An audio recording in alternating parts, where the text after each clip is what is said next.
2007, Americans spent close to $34 billion out of pocket on visits to CAM practitioners, which is pretty amazing. 1.5% of that is the total health care in the United States, and 11.2% is out-of-pocket expenditures on health care in the United States. So I looked at that, I'm like, whoa, that is some big, big money. And I know we all have friends and so on that have used CAM, and so if you really think about it, in one way it surprises me, the other way it doesn't. What about CAM use in women undergoing fertility treatment? There's an observational study out of Denmark that looked at CAM users and had a 30% lower pregnancy rate with IVF. This is an observational study, so not a great study, but I thought that was kind of interesting because other than that, there really is not too much just under the umbrella of CAM. And I looked at the study. It wasn't great, but I think it gives some food for thought that maybe CAM is not an advantage, it could be a disadvantage. As far as CAM usage and complementary to alternative fertility treatments, you have physical therapy, hypnosis, yoga, homeopathy, spiritual healing, acupuncture, herbal therapies. I'm sure most of you guys are fairly familiar with these different avenues. When I was trying to look at the literature to see what really is there regarding just under the umbrella of CAM and how often is it used, I know at least in my population, I would have guessed probably about 15-20% of my patients probably use some form of CAM. This is a study out of California where they took a look at their patients' baseline and then at 18 months using CAM. Any type of CAM was about 14%, and at 18 months it was about 30%. So it looks like during treatment cycles, we saw a higher percentage of women saying, hey, maybe I should try something else, which kind of makes sense. I know when I have patients going through treatments, they're trying to think a little outside the box. I'm doing a treatment, it's not working, and they're like, hey, doc, is there anything else you can do? And they're like, what about acupuncture? And so that frequently comes up. So I don't think this is really surprising. And so the number there is about 30%. And there are a couple other studies out there looking at fertility and usage of CAM, and I think those are kind of similar numbers. They took also a look at predictors of CAM, like who is going to use CAM. And I think there were three main areas, at least based on this California study, where they were able to earmark the certain type of patients that would use CAM. So one, if I had a pointer I'd show you, would be patients that earn more money. Look like the category with greater than $200,000 earned per year, used it more frequently, which again is not surprising. If you don't have the money for it, you're not going to use it. If you have it, that might be disposable income and you'd use it. The other was not getting pregnant. Again, thinking outside the box, these patients are thinking, well, so far, doc, you haven't really helped me. Let me try something alternative. And the third category was older patients as well, which doesn't surprise us either.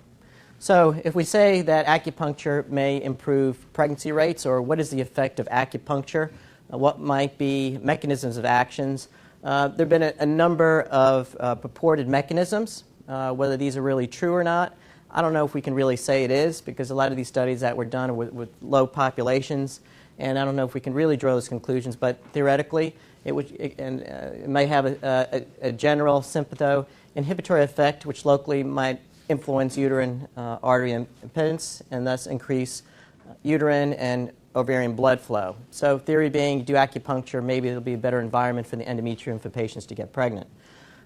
They took a look at this one study. They took a look at 10 infertile women downregulated with GnRH during an IVF cycle, and they took a look at the difference in the PIs, and PIs actually went down in 9 out of 10 of these patients.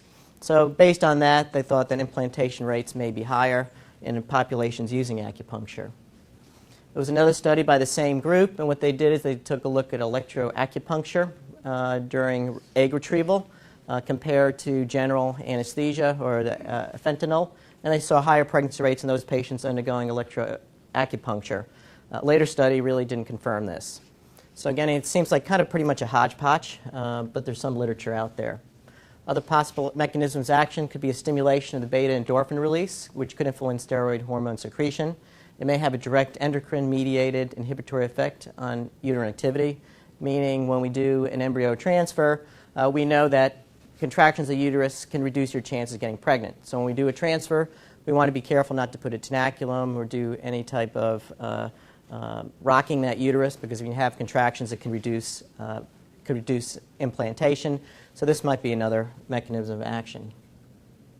So there can be a central effect. It can be modulating an autonomic system, either at the brainstem, spinal cord, or it can be a peripheral effect. What about stress? This always comes up with my fertility patients. What about stress? Does stress increase chances of getting pregnant? A lot of the data says no. There are a couple articles that say yes. So one might say, well, acupuncture can make you less anxious and may influence your chance of getting pregnant or increase your chance of getting pregnant in that mechanism. But there really aren't any conclusive experimental evidence that lower psychological stress levels will improve IVF outcome. There isn't even a bulletin for American Society for Reproductive Medicine we supply to patients saying, stress probably doesn't influence it. But when somebody's really stressed across from you saying that, I don't think that really goes over very well either. Nonetheless, I don't really think that we can say that stress really influences your chance of getting pregnant, and if the argument is acupuncture will decrease stress, will increase pregnancy rates, I'm not sure that line of evidence is really very sound. So of course I got to throw some endocrine things up there, make it a little more complicated. But they did this one study where they took a look at prolactin levels and cortisol levels during IVF stimulation protocols. And what they found was both prolactin and cortisol levels during the stimulation seemed to increase. And so there is an argument that increased prolactin and cortisol levels during stimulation may improve pregnancy rates because they took a look at some of these levels during stimulations in other situations, and they saw improved pregnancy rates. But this study really was just looking at levels, not necessarily at pregnancy rates. And these, if I had a pointer, I'd show you, but this is the baseline. And these are cortisol levels during the IVF stimulation. This is during the stimulation phase before HCG is given. And overall, they appear to be increased in both these categories. And so argument here is that perhaps there is an endocrine change with acupuncture, and there might be improvement in outcome due to, for example, with prolactin. Prolactin may suppress the immune response, and T-cell immunocompetence is maintained with prolactin. So there might be an argument there. There are a number of articles looking at male infertility. And again, this is another kind of hodgepodge of studies. This was a prospective randomized single-blinded placebo-controlled study looking at 28 patients. And what here they said there might have been an increase in motility in these guys. One of the things that I caution actually my patients as well as urologists on, even though we see improvement in sperm parameters, doesn't mean you're going to take home a baby. So our endpoint in a lot of our fertility studies really are pregnancy outcome, and this was not a pregnancy outcome study. And a fairly low number of patients were enrolled in the study, so I wouldn't probably draw too many conclusions from that either. Here's another study where they took a look at giving acupuncture with Clomid versus just Clomid. And here, at least, they purported that 74% of the patients in the group with acupuncture and clomiphene showed an increase in either pregnancy or semen parameters, pretty wide, compared to clomiphene monotherapy. So there are a few studies out here just taking a look at male infertility, and here are several other studies. But again, if you would take a look at this, these studies have a very, very low number of patients, and so again, I'd caution you regarding drawing any conclusions. And I really haven't had any patients that have come to me with male factors saying, hey, I want to do acupuncture in the male. So I don't think this has really caught on. I'm a little surprised, just from the standpoint of our couples trying to think of alternate treatments, especially in male. But I really haven't heard of patients going to acupuncture on the male side. Alan, have you seen any of your couples on the male side, or Doug?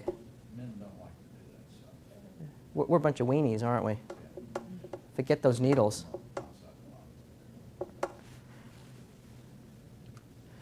What about in general female infertility and acupuncture? Relatively few studies on that. One group took a look at PCOS, and at least they purported increasing pregnancy rates for polycystic ovarian syndrome, ovulation induction. A couple other studies taking a look at that, one suggesting that there might be improvement in outcome, and the other did not.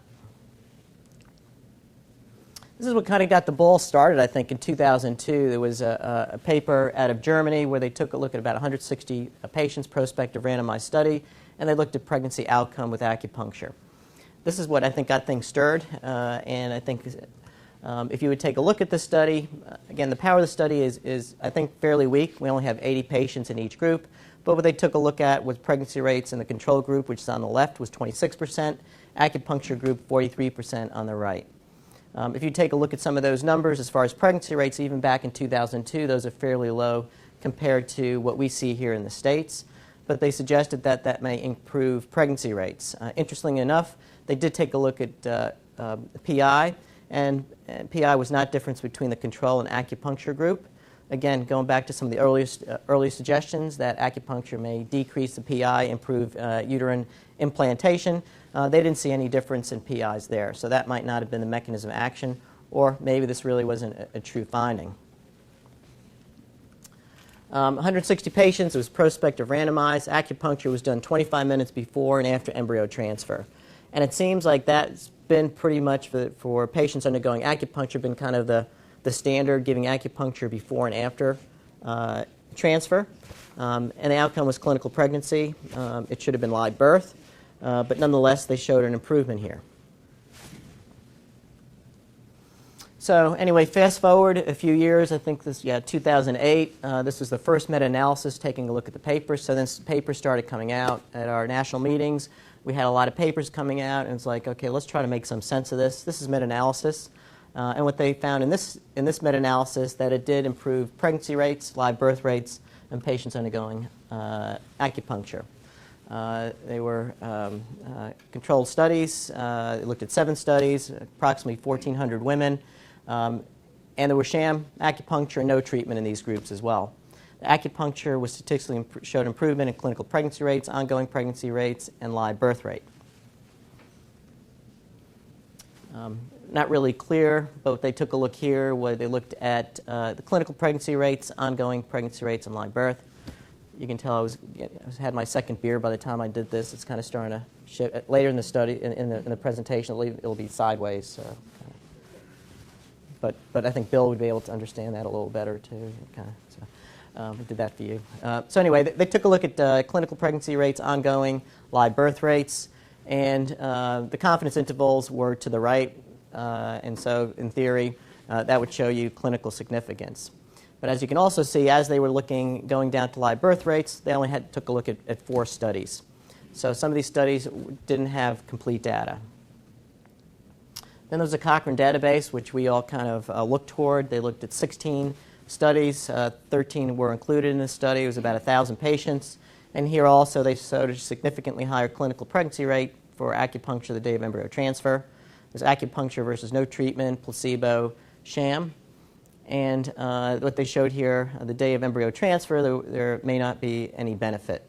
So a lot of these studies really looked at the time of transfer, but some of them also looked at the time of retrieval, rather, and transfer, and also afterwards. And it seemed like at least some of the benefits may have been at the time of embryo transfer.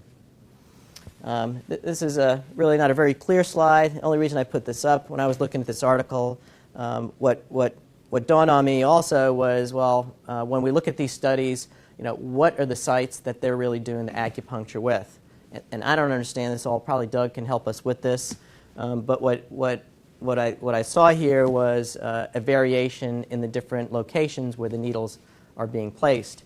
And so how do you really compare apples to apples when you're doing that? And that's true of most of these studies, which I think is one of the problems I have in really deducing really what's going on here, because we aren't really comparing apples to apples, especially in these meta-analyses or even in the Cochrane studies. And the statement of the Cochrane study was, this data does not prove that acupuncture is free of harm in early pregnancy, and one should apply caution when giving advice to women regarding acupuncture in early pregnancy. We don't really know. We don't have this information. Author's conclusions, where acupuncture performed on the day of embryo transfer shows a beneficial effect on live birth. However, with the present evidence, this could be attributed to placebo effect, a small number of women included in the trials. Acupuncture should not be offered during the delivery phase in routine clinical practice until we have more evidence. So that was their conclusion.